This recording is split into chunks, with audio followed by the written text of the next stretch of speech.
Salam sejahtera, saudaraku renungan kita hari ini. Judul renungan hari ini, dengan judul, Untuk Saat Seperti Ini, oleh Linda Hider-Ferry.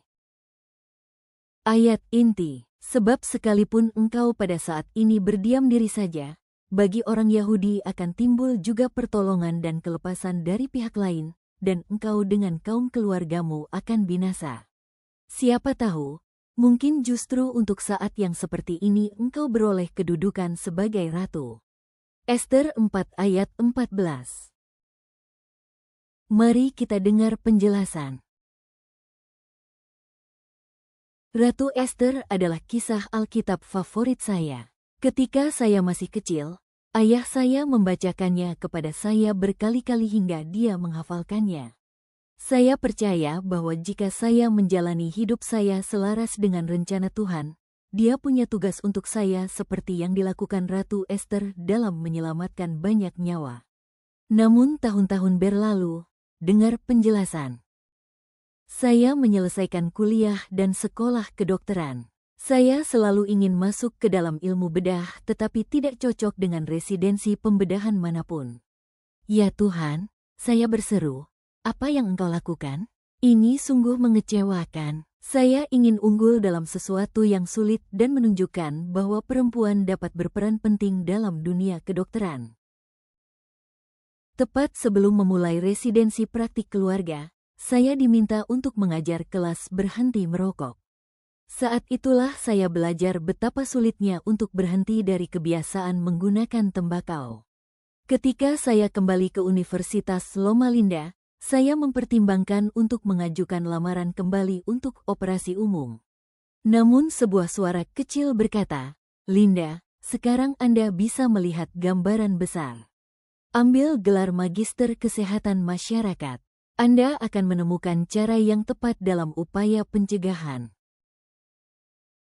Saat bekerja sebagai Direktur Medis Unit Perawatan Kecanduan di Pusat Medis Administrasi Veteran Loma Linda, saya merasa terpanggil untuk menyampaikan penyebab kematian dan penderitaan nomor 1 yang dapat dicegah, tembakau.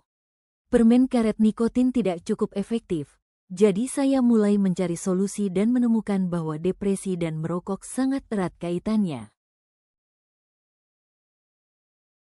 Menyadari bahwa nikotin adalah antidepresan, saya mencari antidepresan yang tidak membuat ketagihan dan akan bertindak seperti nikotin pada otak manusia. Saat itulah saya menemukan bupropion, Zyban. Itu lebih efektif dalam membantu perokok berhenti daripada sekadar tambalan. Dalam 8 bulan, lebih dari 2 juta resep Zyban telah ditulis, menyelamatkan setidaknya 300.000 orang dari kematian dini. Saya percaya penemuan ini berasal dari Tuhan. Dia tahu persis apa yang Dia sebenarnya lakukan dengan menempatkan saya di residensi perawatan primer ketika itu bukanlah hal yang keren. Latar belakang yang luas itulah yang saya perlukan sekarang untuk tantangan saya saat ini dalam mencegah penyakit yang berhubungan dengan tembakau.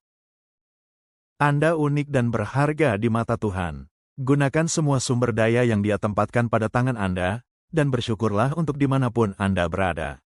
Jika Anda meminta Tuhan untuk menuntun Anda tidak akan pernah kecewa dengan hasilnya. Tuhan tidak membuat kesalahan. Mempertimbangkan bahwa mungkin, untuk saat seperti ini engkau beroleh kedudukan.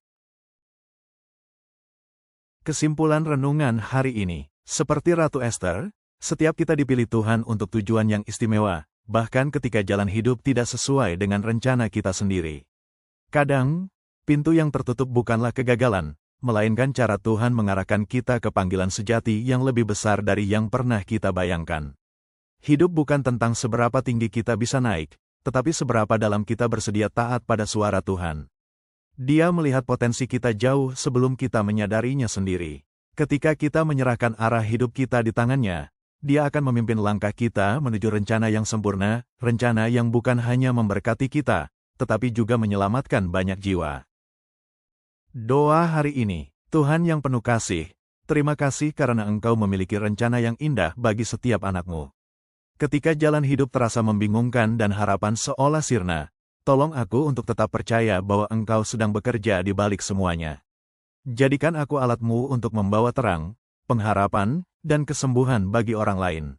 Seperti Esther yang berani berdiri demi kebenaran, ajarlah aku untuk berani melangkah sesuai panggilanmu, karena aku tahu, Engkau tidak pernah membuat kesalahan. Dalam nama Yesus aku berdoa, amin.